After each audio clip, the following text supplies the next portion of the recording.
Gadis itu berpura-pura lumpuh selama 10 tahun. Dan selama itu para preman sering naik ke jendela untuk melecehkan. Bahkan berbaring di tempat tidurnya berkata dengan terang-terangan, "Kamu adalah harta milik saya." Untungnya ada orang yang datang di saat itu dan sebelum pergi tidak lupa untuk menciumnya. Karena memang sudah terbiasa dengan hal semacam ini. Bahkan kali ini tidak ada lagi insiden yang tidak sopan. Dan staf yang datang untuk merawatnya bukan hal yang baik. Zae sering mengejeknya dengan menyebut sepotong sampah. Dan juga mengeluarkan gunting untuk Nazarla. Yang lebih disesalkan adalah setiap hari dia memainkan musik dengan keras dan kemudian menari di kamar Zae. Ini satu-satunya hal yang tidak bisa dia tahan. Secara resmi ia ditransfer dengan begitu sering membawa yang bisa menerapinya.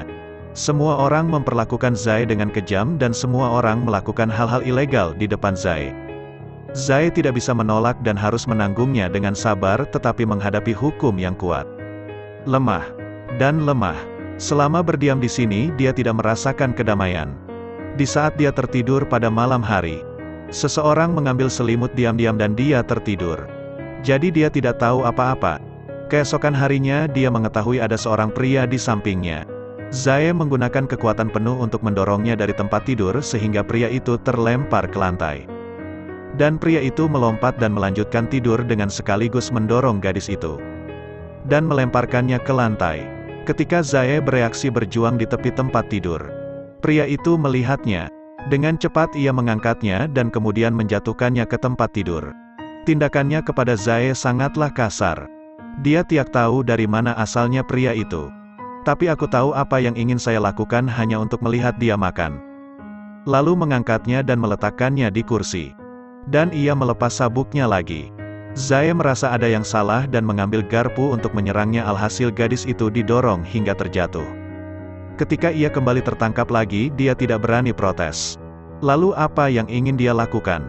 Kemudian pria itu mengikatnya di kursi. Masalahnya yang dia tidak pahami ternyata pria itu hanya ingin dia duduk dan makan.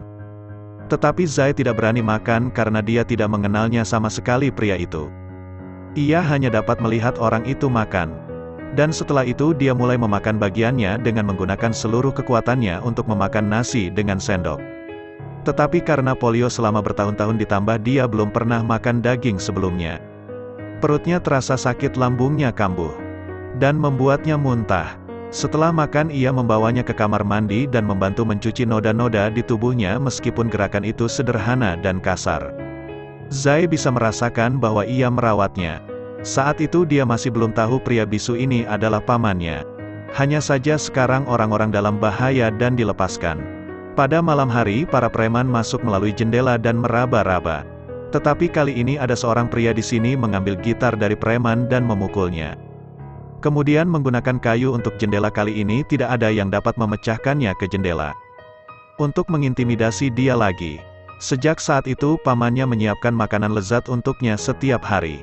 Dan juga membersihkan tubuhnya tetapi tidak melakukan apapun yang melampaui batas di bawah perawatan pamannya. Zae merasakan kehangatan keluarga untuk pertama kalinya.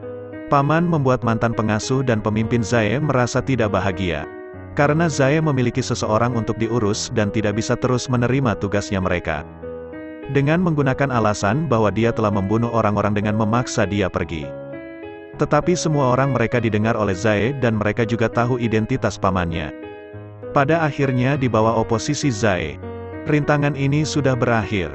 Tetapi tepat setelah itu seorang polisi tiba-tiba datang mengunjunginya. Yang membuat paman bingung. Dia mengancam pamannya lalu berkata, "Saya masih belum bisa pergi." Dan akan memberitahu Zae tentang tahun lalu dia membunuh ibunya. Setelah berjuang untuk waktu yang lama ia memutuskan untuk tidak mengatakan yang sebenarnya. Sebelum ia pergi pamannya menyiapkan meja dengan makanan yang berlimpah. Pada awalnya dia bingung sampai dia melihat bagasi di sudut yang dia mengerti. Tidak peduli bagaimana pamannya menggunakan tangannya untuk menjelaskan dirinya. Dia terus melihat bagasi sampai dia tidak bisa mengendalikannya lagi dan dia berteriak. "Kemudian gunakan seluruh kekuatanmu untuk menjatuhkan semua makanan di meja." Tetapi paman tetap pergi.